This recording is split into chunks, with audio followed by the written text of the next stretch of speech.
Good morning, my awesome friends and followers. Nearly messed up there.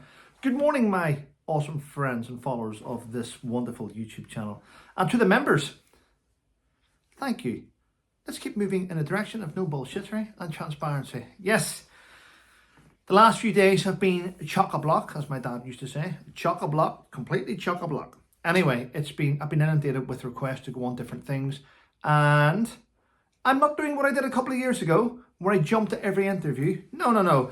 I will stay loyal to GB News, which I did the other day. I'm glad you all enjoyed that. I did Lembit Opic yesterday afternoon, which was, used to be a politician, didn't he? He's from Northern Ireland, by the way. He went to Inst, which is a school in Belfast. I went to a school just outside Belfast. So we had a chat in the green room before it went live. He did the programmes on TV. He was married to a cheeky girl. Going to be honest with you, I didn't really find him as a great politician. But there we go. He's good at talking and he lets me speak. So there we go. I've got another one lined up. Not today though. I'm taking a break today. And there's a few that watch my channel and have been reached out to me for podcasts. Ladies and gentlemen, I just want to point out that I will be interviewing people that I've chosen over the next week or 2 weeks. But I'm not going to be going on another channel to do podcasts. I've got far too much on. So, yeah, but all good. So, I did a post today on Instagram, and I'm going to be honest with you. If you haven't seen the interview I did with Lembit Opic, go and look at it. It's on my channel. It's the last video there. It's the video below this one. I thoroughly enjoyed it. And I brought something to his attention, and I said, do you really think that the men and women from the housing estates that I grew up in should fight for a flag that they get called racist for flying it from their homes? Why would you want to fight for a country where the Prime Minister will fund human rights lawyers into investigating you if you happen to open fire to defend yourself? The UK's broken. The military is a laughing stock. I know there's good soldiers in the military. I know listen, I've worked in the British Army. I know how professional they are. I know that our armed forces are capable of a lot. But they're not magicians. They're not magicians. They're great soldiers. They're great sailors. They're great airmen. They're great Marines. Listen. The armed forces, as far as I'm concerned, are a place where you learn values and standards. You learn selfless commitment. You learn loyalty, integrity, discipline. You have courage, moral courage, physical courage. But it's the politicians in charge of the military that are letting it down. And do you know what really pisses me off? Whenever I post something where I know the actual answer and I've given you the fact, you get some wanker that goes, yes, but we've got 70,000 troops, Trevor. You've missed the point. We don't.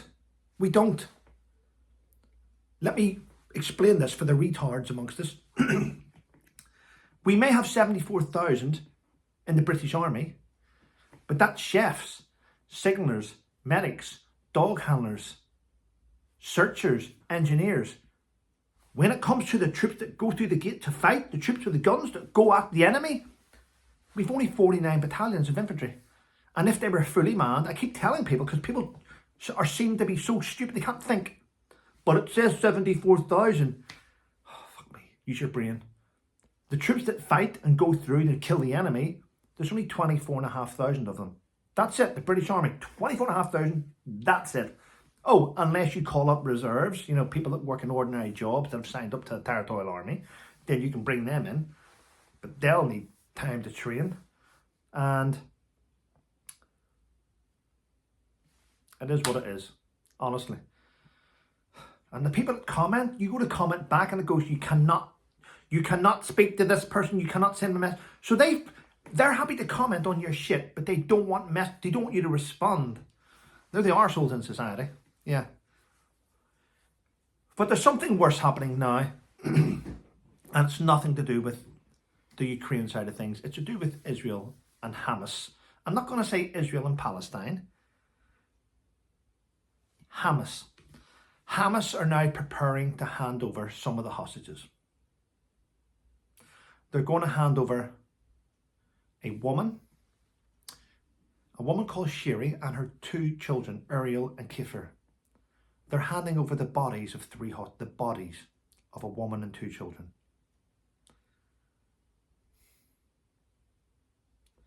In my opinion, Hamas need eliminated. That's shocking. Absolutely shocking. They do need eliminated. They do. And I do not think the UK should be taking a single Palestinian refugee. I do not believe they should be in the UK. They are dangerous, they cannot be trusted, and they bring that type of atrocity to your door. We've let more fighting men in our country since Labour took over than we have soldiers in the British Army.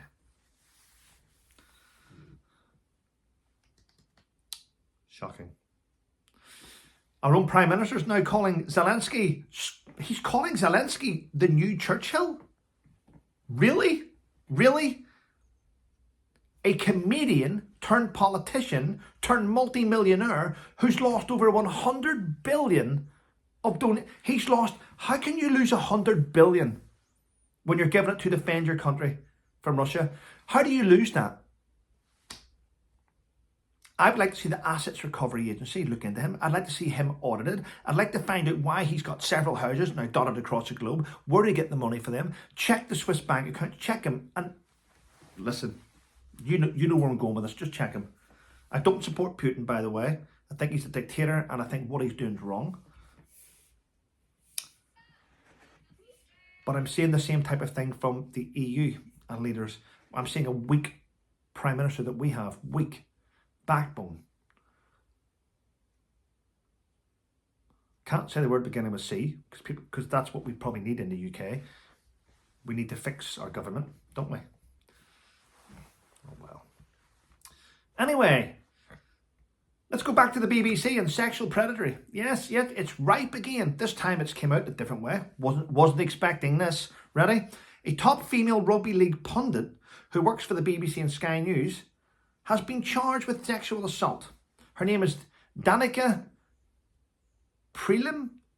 Danica Prilim. Yes, a female. She sexually assaulted another female.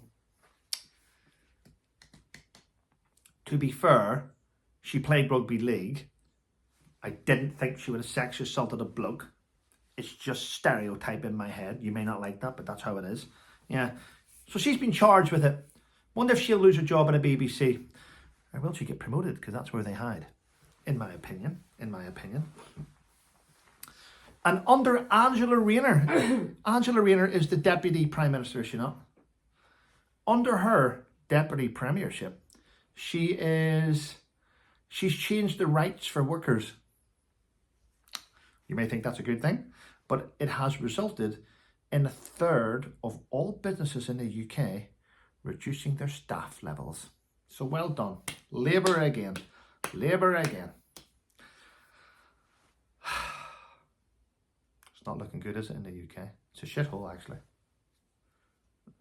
I know what you're saying. You don't like it, Lee. Well, you know, I like it. I like where I am. I like where I am. Don't like where other people are. That's why I stay away from there. Yes. Shocking. And the Royal College of Nursing in London, by the way, is under fire. It's, let's call it, under scrutiny, because it is said to have abandoned its female staff as it heads towards giving transgenders more rights. I mean, wow. Whenever you're having the Royal College of Nursing, which is where they should know about biology, it's where they should know about the female makeup, the female skeleton. They should know what the male looks like and the female looks like. And for some reason, they've lost their fucking mind, haven't they? Yes, they have. I don't know what's wrong with them. People say, it's blame it on the Tories. How can you blame this on the previous government? Come on, people. Come on. Yes, they were shit. But these are shitter. Yep. And now they're going after David Beckham, aren't they? David Beckham. David Beckham, you know, you chose profit over morals. Well, yeah, he did. What's the war in Russia got to do? What's the war in Russia and Ukraine got to do with David Beckham? Tell me. Yeah, everyone's looking for a scapegoat. I'll tell you what David Beckham's done. David Beckham has went and registered his name as a trademark in Russia because they were putting posters up of him everywhere, advertising everywhere. So he thought, well, if you're going to, he can't stop them from doing it, can he? No, he can't. It's in Russia. There's a war on. He can't stop them. So what he has cunningly done is he has trademarked his name in Russia so he earns off it. What's wrong with that? Can someone tell me what's wrong with that? I'd have done the same. If you can't beat them, join them. You can't blame David Beckham. I know you've got a group of Ukrainian women standing in front of a David Beckham poster going, this is wrong, we're not happy. Shut the fuck up, Ukrainian women. You came to here, to the UK, we've given you a home, we fed you, put clothes on your back, you've probably got a job now, you're being looked after by people. He pays tax in the UK. The money that you're getting free to look after your families, David Beckham's probably paying for it with the amount of tax he pays. So get off your high horse. All right? Rant over. That's enough. Rant over. Anyway, listen, thanks for your support. I had a lot to get off there, didn't I? Thanks for your support. Please keep leaving your reviews on Amazon. Come on. Look forward to reading them. Apart from that, have a wonderful day, everyone. Thanks for supporting the channel. And let's keep moving forward. Take care.